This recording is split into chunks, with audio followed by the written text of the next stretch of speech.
ये कहानी है गिरधर नाम के एक सुनार की। गिरधर की आदत थी रोजाना सुबह भगवान शिव की पूजा आराधना करके गल्ले पर बैठना। वो भगवान शिव की पूजा तो करता था, पर कभी भी कोई जरूरतमंद गरीब या फिर कोई मांगने वाला भिक्षुक उसकी दुकान पर आए तो वो उसे भगा देता था। ओम नमः शिवाय, ओम नमः शिवाय, ओम नमः शिवाय, ओम नमः शिवाय, ओम नमः शिवाय। सेठ जी, बहुत भूख लगी है, थोड़ा पैसे दे दो, कुछ खा लूंगा। चल चल हट जाए यहाँ से। तो जाना सुबह सुबह दिमाग खराब करने के लिए आ जाते हैं। बस दुकान खोलने की देर है, इन भिखमंगों की लाइन लग जाती है। चल। वो भिखारी वहाँ से खाली हाथ लौट गया। तभी गिरधर का दोस्त आ गया। क्या बात है गिरधर, तू इतना गुस्से में क्यों है? अरे क्या करूं यार, दुकान खोली नहीं कि ये भिखारी मांगने आ जाते हैं। ये बाजार में हर समय भिखारी घूमते रहते हैं। बहुत परेशान किया हुआ यार इन्होंने। चल छोड़ गुस्सा, कोई बात नहीं, एक कप चाय पिला यार। हाँ अभी मंगवाता हूँ।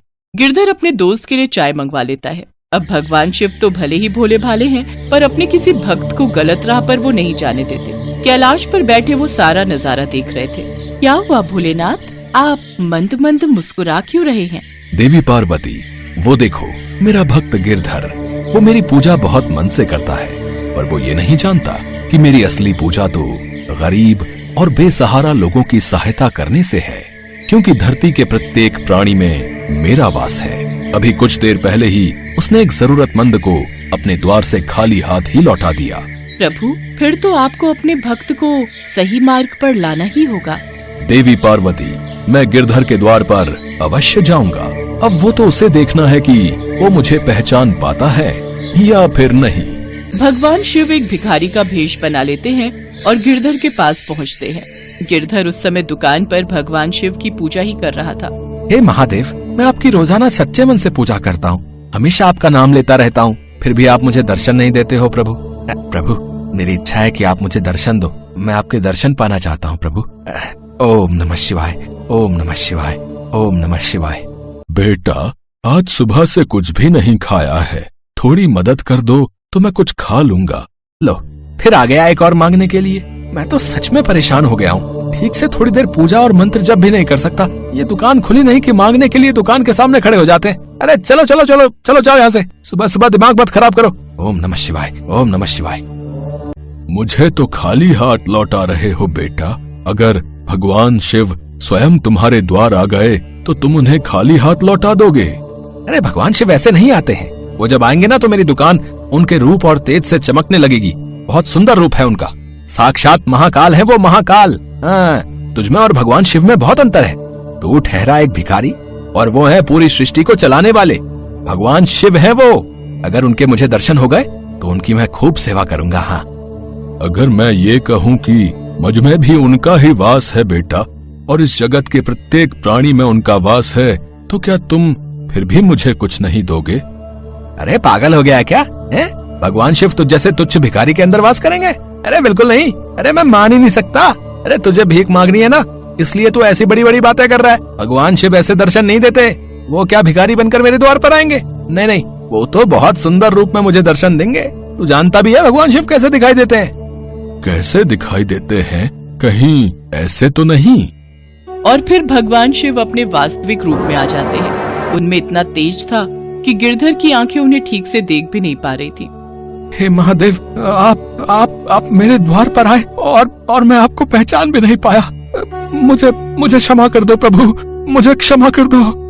गिरधर, तुम मेरे परम भक्त हो, इसलिए मुझे तुम्हें दर्शन देने तो आना ही था, पर याद रखना मैं सभी प्राणियों में वास करता हूँ। मेरा अनंत स्वरूप हर प्राणी में विद्यमान है, इसलिए सभी प्राणियों का आदर करो। भूखों को भोजन खिलाओ, प्यासों को पानी पिलाओ, दान पुण्य करो। पशु पक्षियों और जानवरों को कभी भी कोई कष्ट मत पहुंचाओ। पशु पक्षियों और जानवरों को कभी भी कोई कष्ट मत पहुंचाओ। सदैव दूसरों की भलाई करो, तभी तुम्हें मेरी पूजा का फल प्राप्त होगा। मैंने भिखारी का भेष इसीलिए बनाया था ताकि मैं तुम्हें सही मार्ग दिखा सकूं। मुझे क्षमा कर दो प्रभु, मैं अब ऐसा कभी नहीं करूंगा, कभी नहीं करूंगा। मेरे द्वार से कभी कोई खाली हाथ नहीं लौटेगा। मैं आपको वचन देता हूँ प्रभु। मुझे आपके दर्शन हो गए, मेरा जीवन धन्य हो गया। हे शिव शंकर, आपकी सदा ही जय हो। जय भोलेनाथ। इसके बाद भगवान शिव वहाँ से अंतर्ध्यान हो जाते हैं। उस दिन के बाद गिरधर के द्वार से कभी भी कोई खाली हाथ नहीं लौटा। इस कहानी से हमें यही शिक्षा मिलती है कि हमें अपने सामर्थ्य के अनुसार निर्धन और जरूरतमंद लोगों की मदद अवश्य करनी चाहिए।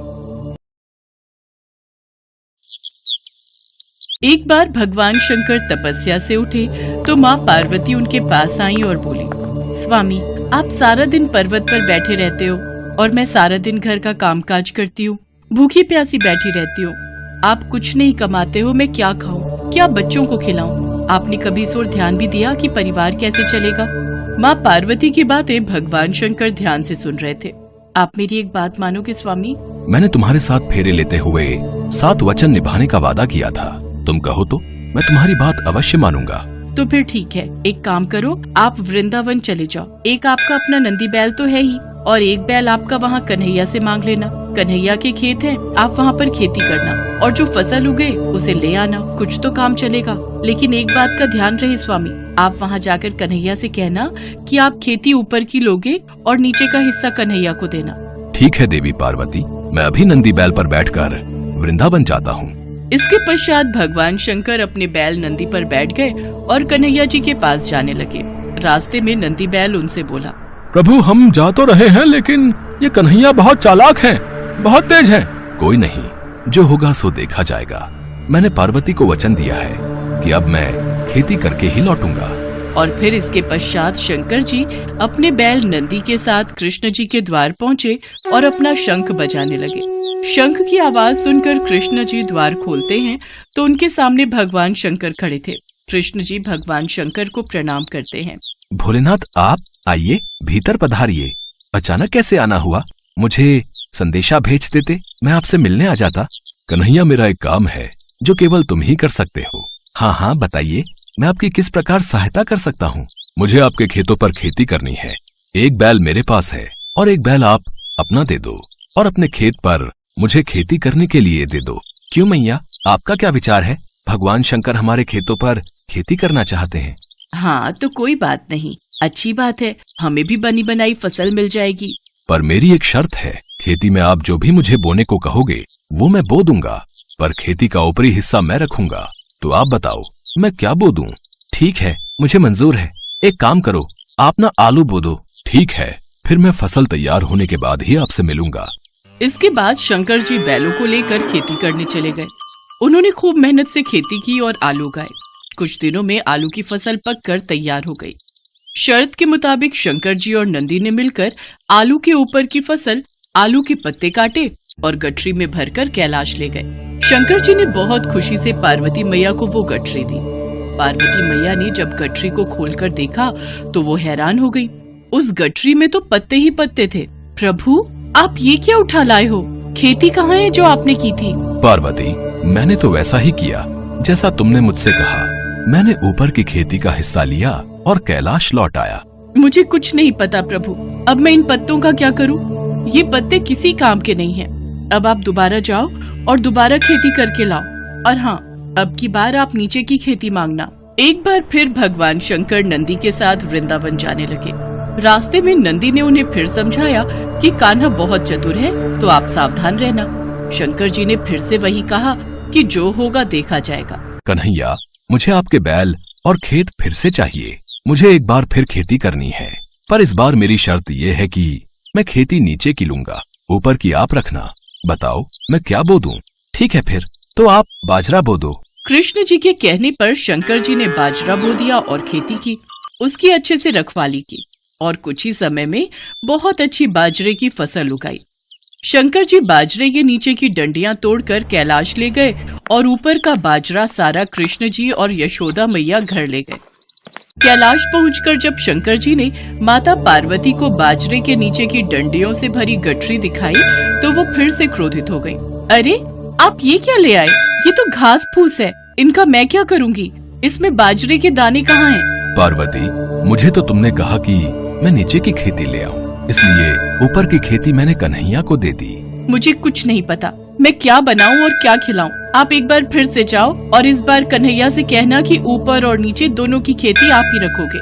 ठीक है पार्वती, जैसा तुम कहो, मैं फिर से जाता हूँ। चलो नंदी, शंकर जी कन्हैया के द्वार पर पहुँचे और उनसे फिर से खेती करने के लिए कहा। कन्हैया, इस बार ऊपर और नीचे दोनों की खेती मैं ही लूंगा। बताओ मुझे क्या बोना है। ठीक है, इसमें मुझे कोई आपत्ति नहीं है। आप इस बार मक्का बोलो। इस बार आप ऊपर और नीचे की खेती ले लेना और जो बचेगा वो मैं रख लूंगा। शंकर जी फिर से खेती करने लगे। कुछ ही समय में मक्का की बहुत अच्छी फसल उगाई। कृष्ण जी यशोदा मैया के साथ मिलकर बीज का हिस्सा यानी कि मक्का तोड़कर घर ले गए और ऊपर और नीचे की फसल भगवान शंकर कैलाश पर्वत पर ले आए। इस बार नंदी और भगवान शंकर बहुत खुश थे कि ऊपर और नीचे की दोनों खेती देखकर माता पार्वती बहुत खुश होंगी। पर जैसे ही उन्होंने माँ पार्वती को खेती की गठरी पकड़ाई, जिसे देखकर माँ पार्वती अपना सिर पकड़कर बैठ गई। अरे, ऊपर और नीचे की फसल तो ले आए, पर इसमें भुट्टा कहाँ है? पार्वती, तुमने ही तो कहा था कि ऊपर की और नीचे की खेती लेकर आऊं, इसलिए मैं ऊपर और नीचे की खेती ही तो लेकर आया हूँ।